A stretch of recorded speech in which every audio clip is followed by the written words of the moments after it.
नमस्कार, जय हिंद। कैसे हो मेरे सभी प्यारे भाई और बहनें। तो जितने भी नेवी एसएसआर और एमआर वाले एस्पिरेंट हैं, वो सभी का डाउट बन रहा था कि भैया आपने साइंस की क्लास 2 प्रोवाइड करा दी है। दोनों बेहतरीन लेवल की क्लास हैं। आपकी जो साइंस की क्लास है, एग्जाम में ऐसे ही क्वेश्चन आते हैं और दोस्तों ऐसे ही आएंगे। एग्जाम में 100% आपको छपे हुए मिलेंगे क्वेश्चन विदाउट ऑप्शन चेंज। तो आज की जो ये क्लास है, आज की जीके एंड जीएस की फर्स्ट क्लास होने वाली और बेहतरीन लेवल की, जिसमें कि आपका एग्जाम में क्वेश्चंस रखे हुए मिलेंगे विदाउट ऑप्शन चेंज। ये दोस्तों गारंटी है। ये जो मैं आपको क्लासेस प्रोवाइड कर रहा हूँ दोस्तों, इसमें मैं इंपॉर्टेंट क्वेश्चन तो आपको करा रहा हूँ, साथ में एसएसआर और एमआर के पिछले 3-4 साल के प्रीवियस ईयर क्वेश्चन भी मैंने इसी में इंक्लूड कर रखे हैं। तो वो सभी जो है आप इन सभी क्लासेस के नोट्स बना के चलना। दोस्तों वो कहते हैं ना कि मेहनत जो हम कहें और सफलता जो आप चाहें। दोस्तों अगर आप मेहनत जो हम कह रहे हैं अगर उसे करते रहोगे ना, तो सफलता आपके कदम चूमेगी। पेपर में यहाँ से रखे हुए आपको क्वेश्चन में जो है, पेपर में क्वेश्चन आपके रखे हुए मिलेंगे। तो दोस्तों आज की क्लास बहुत ही इंपॉर्टेंट होने वाली है। जो भी सोल्जर्स हमारे इस क्लास को देख रहा है, तो क्लास को लाइक और शेयर कर देना, और सभी के साथ में जितने भी नेवी एसएसआर एमआर वाले, Indian coast guard DV GD वाले हैं, उन सभी के लिए इंपॉर्टेंट क्लास होने वाले है। और नेवी वालों के लिए तो ये रामबाण क्लास होने वाली है आज की जीके की। और बायलैंग्वेज क्लास रहेगी आज की, हिंदी इंग्लिश दोनों में क्वेश्चन आएंगे। बस आप सभी नोट्स बनाते चलना। जो भी सोल्जर्स परेशान थे कि भैया इंग्लिश में क्लास लाइए, कोई हिंदी में लाइए, तो बायलैंग्वेज क्लास रहेगी। दोनों लैंग्वेज में आपको क्वेश्चन देखने को मिलेंगे। तो ज़्यादा से ज़्यादा क्लास को शेयर करना, और डेली की क्लास अपने स्टेटस पर लगाया करो यार। डेली की क्लास हम आपके लिए इतनी मेहनत करें, तो आप भी थोड़ा सा सपोर्ट तो कर ही सकते हो। और बाकी जो भी हमारे भाई बहनें नए हो चैनल पर, चैनल को सब्सक्राइब करके बेल आइकन प्रेस कर देना।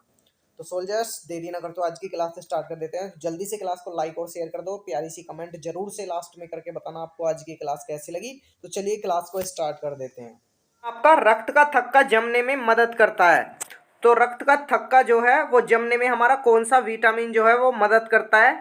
तो मैंने इस बार जो है आपके क्वेश्चन इंग्लिश और हिंदी दोनों में दिए हैं बायलैंग्वेज, जिससे कि आपको किसी को भी कोई प्रॉब्लम ना हो। तो फर्स्ट क्वेश्चन का जो आपका आंसर है, रक्त का थक्का जमने में मदद करता है। तो रक्त का थक्का जो जमने में मदद करता है वो करता है आपका विटामिन के। तो एक बात और यहाँ से देखिए, अगर आपके डिफेंस के एग्जाम में क्वेश्चन ही आएगा तो आपको विटामिन के लगाना है। और अगर मान लीजिए आपका लेवल बढ़ता है, आप एसएससी वगैरह के एग्जाम देते हो और वहाँ पर आपका एक क्वेश्चन आ जाए, लेकिन आपको ऑप्शन में विटामिन के ना दे, विटामिन के ना दे, मान लीजिए आपको एक ऑप्शन में विटामिन ए दे रखा है, एक में विटामिन डी, एक में विटामिन बी और दूसरे में विटामिन क्या दे रखा है, बी 12। आपको ऑप्शन में विटामिन के दिया ही नहीं है। आप इस तरह से देखिए, आपको ऑप्शन में विटामिन के दिया ही नहीं है, तब आपको कौन सा ऑप्शन लगाओगे, तो तब आपका विटामिन बी 12 आपका करेक्ट आंसर हो जाएगा। लेकिन अगर विटामिन के है तो फर्स्ट प्रेफरेंस आपको विटामिन के को ही देनी है, क्योंकि ये एसएससी के एग्जाम में आया हुआ क्वेश्चन है। इस वजह से मैंने आपको बताया, एसएससी के एग्जाम में जब ये क्वेश्चन आया था तब उसमें विटामिन के का जिक्र ही नहीं था ऑप्शन में, तब आपका जो करेक्ट आंसर था वो विटामिन बी 12 था। बाकी आपके जो डिफेंस के एग्जाम में आएगा उसमें आपको विटामिन के ही लगाना है, आपका इतना हाई लेवल नहीं जाता। चलिए नेक्स्ट क्वेश्चन की तरफ बढ़ते हैं। नेक्स्ट क्वेश्चन है आपका, कौन सा जीव त्वचा से सांस लेता है। कौन सा जीव जो है वो त्वचा से सांस लेता है। तो आप इसका जो है आंसर एक बार देखिए कि आपका इसका आंसर क्या आएगा, फिर हम बताते हैं। तो मछली तो देखिए अपनी त्वचा से सांस नहीं लेती, सभी को पता है, वो अपने गलफड़ों से सांस लेती है। और कछुआ और व्हेल बिल्कुल ये भी नहीं लेते हैं। तो आपका ऑप्शन जो है सी इज करेक्ट ऑप्शन हो जाएगा। तो मेंढक जो है अपनी त्वचा से सांस लेता है। किससे सांस लेता है मेंढक? अपनी त्वचा से। तो चलिए नेक्स्ट क्वेश्चन की तरफ बढ़ते हैं। तो नेक्स्ट क्वेश्चन है आपका, डेंगू किसके कारण होता है। डेंगू जो है आपका किसके कारण होता है। तो डेंगू जो है आपका प्रोटोजोआ के कारण होता है, या फिर जीवाणु के कारण, विषाणु के कारण, या फिर इन सभी के कारण। तो आपका जो है डेंगू किसके कारण होता है, तो इसका जो करेक्ट आंसर हो जाएगा वो आपका विषाणु, आपका करेक्ट आंसर हो जाएगा विषाणु। विषाणु द्वारा जो है डेंगू होता है। तो चलिए नेक्स्ट क्वेश्चन की तरफ बढ़ते हैं। नेक्स्ट क्वेश्चन है आपका, फोटोफोबिया की कमी का कारण। फोटोफोबिया की कमी का जो है वो कारण क्या है। विटामिन ए है, विटामिन बी है, विटामिन बी 12 है, या फिर विटामिन डी है। तो इसके जो आपका फोर्थ क्वेश्चन का करेक्ट आंसर हो जाएगा वो आपका सी हो जाएगा, विटामिन बी 12। विटामिन बी 12 की जो है कमी के कारण आपका फोटोफोबिया रोग जो है वो होता है। तो चलिए नेक्स्ट क्वेश्चन की तरफ बढ़ते हैं।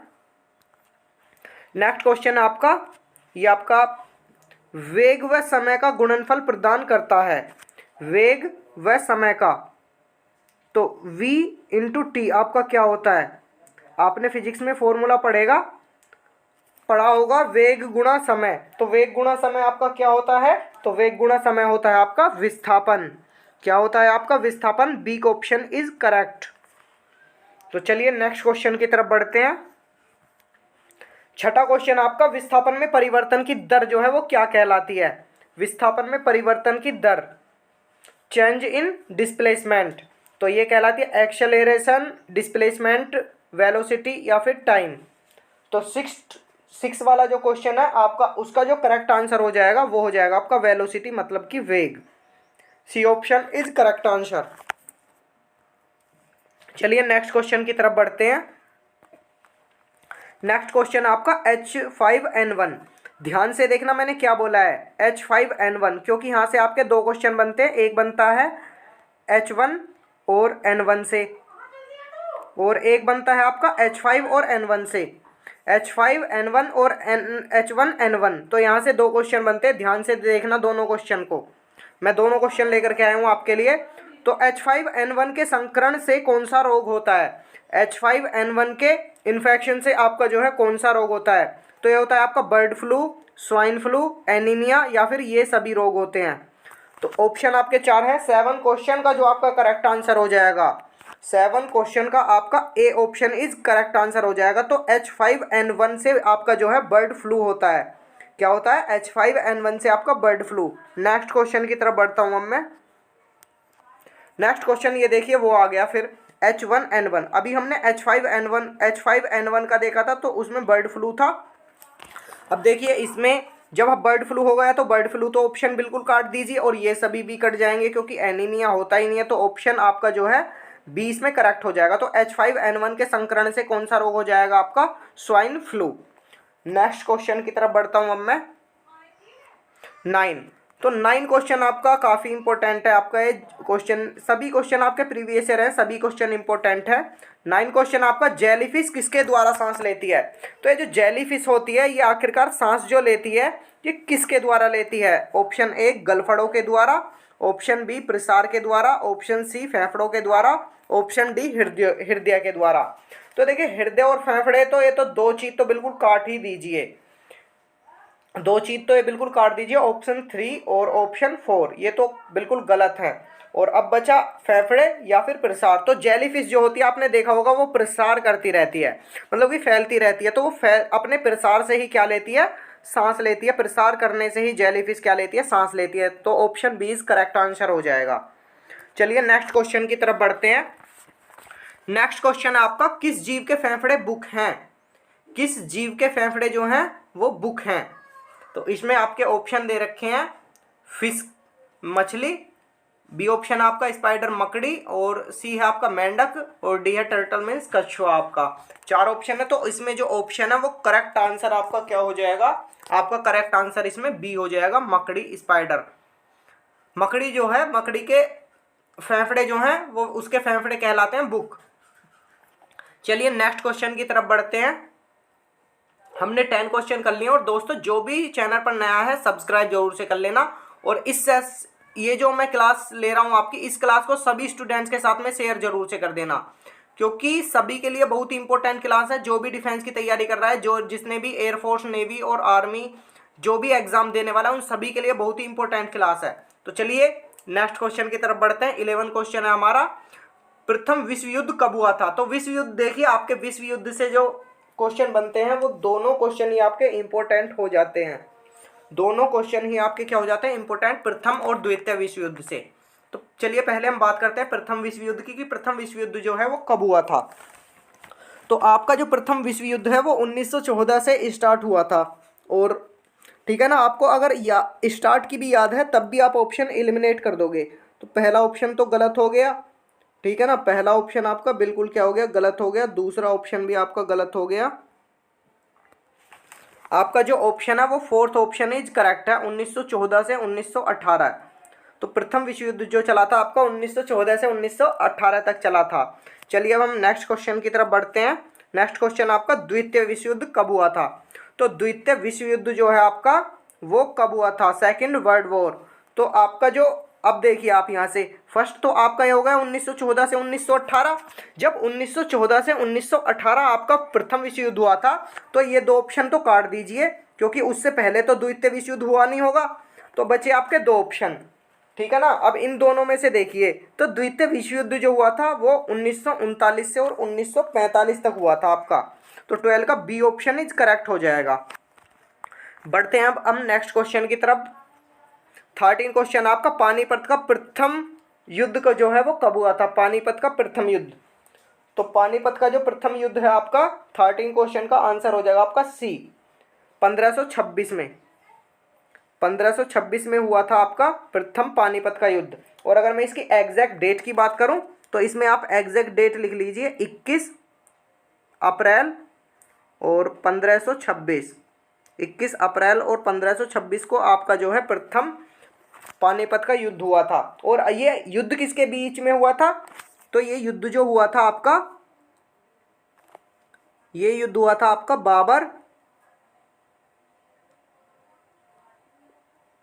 बाबर वर्सेस लोदी, और ये था आपका इब्राहिम लोदी, ठीक है ना। इब्राहिम लोदी और बाबर के बीच में आपका जो है ये प्रथम पानीपत का युद्ध हुआ था। तो चलिए नेक्स्ट क्वेश्चन की तरफ बढ़ते हैं, और डेट जो है ये पूरी डेट आप नोट डाउन कर सकते हैं, 21 अप्रैल 1526। चलिए नेक्स्ट क्वेश्चन की तरफ बढ़ते हैं। नेक्स्ट क्वेश्चन है आपका, पानीपत का द्वितीय युद्ध कब हुआ था? पानीपत का जो है आपका द्वितीय युद्ध कब हुआ था? तो पानीपत का जो आपकी सेकंड बैटल है वो 1536, 1556, 1526 और 1576। देखिए 1526 तो काट दीजिए, क्योंकि यहाँ पर प्रथम जो है पानीपत का युद्ध हुआ था, प्रथम पानीपत का युद्ध हुआ था। चलिए अब हम इसको बताते हैं कि आपका सेकंड जो है वो सेकंड कब हुआ था। तो सेकंड आपका 1556 में हुआ था। कब हुआ था आपका? 1556। अगर हम इसकी भी एग्जैक्ट डेट की बात करें कि ये एग्जैक्ट डेट बता दीजिए इसकी, तो ये हुआ था आपका 5 नवंबर, ठीक है ना, 5 नवंबर और 1556। और ये हुआ किसके बीच में था? तो ये जो हुआ था अकबर, ठीक है ना, अकबर वर्सेस हेमू, अकबर और हेमू के बीच में जो है ये युद्ध हुआ था, पानीपत का द्वितीय युद्ध। तो चलिए अब हम नेक्स्ट क्वेश्चन की तरफ बढ़ते हैं। नेक्स्ट क्वेश्चन आपका, पानीपत का तृतीय युद्ध, थर्ड बैटल ऑफ पानीपत। तो पानीपत का तृतीय युद्ध जो है वो कब हुआ था? तो पानीपत का जो तृतीय युद्ध है वो 1761 में हुआ था। तो बी ऑप्शन आपका करेक्ट है। अब इसकी भी चलिए मैं आपको एग्जैक्ट डेट बता देता हूँ कि आखिरकार ये जो है किस एग्जैक्ट डेट को हुआ था। तो इसका भी लिख लीजिए आप, 14 नवंबर 1761, 14 नवंबर 1761। और ये जो हुआ था आपका अहमद शाह अब्दाली व मराठा के बीच में हुआ था। अहमद शाह अब्दाली और मराठाओं के बीच में पानीपत का तृतीय युद्ध हुआ था। चलिए अब हम बढ़ते हैं नेक्स्ट क्वेश्चन की तरफ। 16 क्वेश्चन आपका, भारतीय सेना दिवस कब मनाया जाता है? Indian army day. Indian army day जो है आपका कब मनाया जाता है? भारतीय सेना दिवस 12 जनवरी, 15 जनवरी, 8 अक्टूबर या फिर 4 दिसंबर। तो 16 क्वेश्चन का आपको सभी को पता होगा, 15 जनवरी को हमारा इंडियन आर्मी डे जो है वो बनाया जाता है। बढ़ते हैं नेक्स्ट क्वेश्चन की तरफ। नेक्स्ट क्वेश्चन है आपका, भारतीय वायुसेना दिवस कब मनाया जाता है? Indian air force day. तो इंडियन एयरफोर्स डे का सभी को पता होगा, जितने भी इंडियन एयरफोर्स की तैयारी कर रहे हैं उनको तो ये डेट भूलनी ही नहीं है। 8 अक्टूबर, क्या है, 8 अक्टूबर को आपका भारतीय वायुसेना दिवस मनाया जाता है। अब हम बढ़ते हैं नौसेना दिवस की तरफ। तो नौसेना दिवस आपका कब मनाया जाता है? भारतीय नौसेना दिवस जो मनाया जाता है आपका इंडियन नेवी डे, तो ये कब मनाया जाता है आपका? तो 18 का हो जाएगा आपका डी, 4 दिसंबर। तो 4 दिसंबर को क्या बनाते हैं हम? Indian navy day. अब चलिए बढ़ते हैं नेक्स्ट क्वेश्चन की तरफ, जो है Indian coast guard day. Indian coast guard day, भारतीय तटरक्षक दिवस, तो ये कब मनाया जाता है आपका? तो भारतीय तटरक्षक दिवस जो है आपका ये बनाया जाता है आपका 1 फरवरी को। 1 फरवरी को आपका भारतीय तटरक्षक दिवस बनाया जाता है। बढ़ते हैं हम नेक्स्ट क्वेश्चन की तरफ। 20 क्वेश्चन आपका बहुत ही इंपॉर्टेंट क्वेश्चन है, अंतर्राष्ट्रीय महिला दिवस। अंतर्राष्ट्रीय महिला दिवस कब मनाया जाता है? International women's day. तो ये आपका 21 मार्च, 8 मार्च, 12 मार्च या फिर 14 मार्च। 20 क्वेश्चन का आपका जो करेक्ट आंसर हो जाएगा वो हो जाएगा आपका बी ऑप्शन 8 मार्च।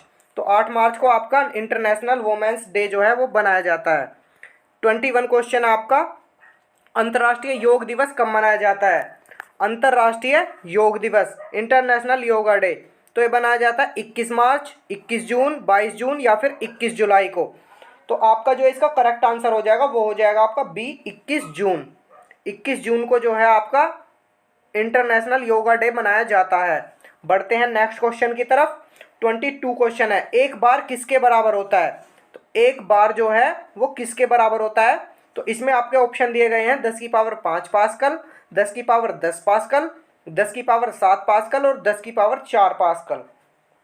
तो आपका जो इसमें करेक्ट ऑप्शन जो है वो हो जाएगा फर्स्ट 10 की पावर 5 पास्कल एक बार के बराबर होता है। बढ़ते हैं नेक्स्ट क्वेश्चन की तरफ। नेक्स्ट क्वेश्चन है आपका बर्नौली प्रमेय से। बर्नौली का सिद्धांत, बर्नौली का जो सिद्धांत है किसके संरक्षण नियम पर आधारित है? बर्नौली प्रिंसिपल जो है वो किसके कंजर्वेशन लॉ पर जो है बेस्ड है? तो चलिए इसमें ऑप्शन दिए गए हैं मोमेंटम संवेग, इम्पल्स आवेग, मास द्रव्यमान, एनर्जी ऊर्जा। तो 23 का जो आपका करेक्ट ऑप्शन हो जाएगा वो हो जाएगा आपका डी ऑप्शन एनर्जी। एनर्जी मतलब ऊर्जा, आपका करेक्ट ऑप्शन हो जाएगा ऊर्जा। बर्नौली का सिद्धांत जो है वो ऊर्जा संरक्षण नियम पर आधारित है। चलिए बढ़ते हैं नेक्स्ट क्वेश्चन की तरफ। पोलो खेल में कितने खिलाड़ी होते हैं? तो पोलो खेल में आपके जो है कितने खिलाड़ी होते हैं इसमें बताते हैं हम आपको। ये पोलो जो खेल है इसकी एक ट्रिक है जिससे आप इसके खिलाड़ियों का पता लगा सकते हैं। तो ऑप्शन दिए गए हैं आपका 6, 8, 4 और 7। तो पोलो खेल में कितने खिलाड़ी होते हैं? ये होते हैं 4। 4 कैसे? इसमें वर्ड कितने हैं? ये 4, तो खिलाड़ी कितने हो गए? 4। ये केवल पोलो के लिए ट्रिक है, कभी आप सभी के लिए लगाने लगो, ठीक है ना, पोलो के लिए ट्रिक है। नेक्स्ट क्वेश्चन है आपका आज का हमारी क्लास का सबसे लास्ट क्वेश्चन। किस देश में ओलंपिक खेलों की शुरुआत हुई थी? किस देश में ओलंपिक खेलों की जो है वो शुरुआत हुई थी? तो ऑप्शन है आपके 4। नंबर 1 पर फ्रांस, नंबर 2 पर इंग्लैंड, नंबर 3 पर जापान, नंबर 4 पर यूनान। तो ओलंपिक खेलों की जो शुरुआत हुई थी वो हुई थी आपकी यूनान में। कहाँ पर हुई थी? यूनान में। और यूनान में भी किस जगह पर? यूनान में हुई थी। यूनान की जो राजधानी है, यूनान की राजधानी है एथेंस। यूनान की राजधानी एथेंस में इसकी जो है शुरुआत हुई थी। तो सोल्जर्स, आपको आज की क्लास कैसी लगी? कमेंट बॉक्स में अपनी प्यारी प्यारी सी कमेंट करके ज़रूर से बताना, क्योंकि आपकी कमेंट से हमें मोटिवेशन मिलता है। तो कमेंट बॉक्स में अपनी कमेंट करके ज़रूर से बताना आपको आज की क्लास कैसी लगी। अगर दोस्तों आप ऐसे ही मेहनत करते होगे, इन क्लासेस से ऐसे ही नोट्स बनाते रहोगे, तो 100% आपका नेवी एसएसआर एमआर का क्लियर हो जाएगा एग्ज़ाम, और आपका जो है फाइनल सिलेक्शन भी होगा नेवी एसएसआर और एमआर में। बिल्कुल टेंशन मत लेना, ये आपकी स्टेज 1 से और स्टेज 2 ये दोनों सफ़र आपका क्लियर कराएंगी ये क्लासेस। तो इनको बहुत इंपॉर्टेंट क्लासेस हैं, नोट्स बनाते चलना, क्लासेस को सभी को लेते चलना। पेपर में दोस्तों छपे हुए मिलेंगे यहाँ से क्वेश्चन आपको। तो क्लासेस कैसे लगी कमेंट बॉक्स में अपनी प्यारी सी कमेंट करके ज़रूर बताना। और जो भी भाई चैनल पर नए हो, चैनल को सब्सक्राइब करके बेल आइकन प्रेस कर देना, और ज़्यादा से ज़्यादा उन सभी भाई बहनों तक ये क्लासेस पहुँचाओ जो कि किसी के पेड बैच को अफोर्ड नहीं कर पाते हैं, तो वो यहाँ से अपनी तैयारी करके और अपना सिलेक्शन ले लें नेवी एसएसआर और एमआर में। दोस्तों कैसी लगी आपको आज की क्लास कमेंट में ज़रूर से कमेंट करके बताना। क्लास को लाइक शेयर जरूर से करना और चैनल को सब्सक्राइब कर लेना। पेपर में यहाँ से छपा हुआ मिलेगा आपको, मेहनत जो हम कहें और सफलता जो आप चाहें। तो चलिए मिलते हैं नेक्स्ट क्लास में। नमस्कार, जय हिंद, वंदे मातरम।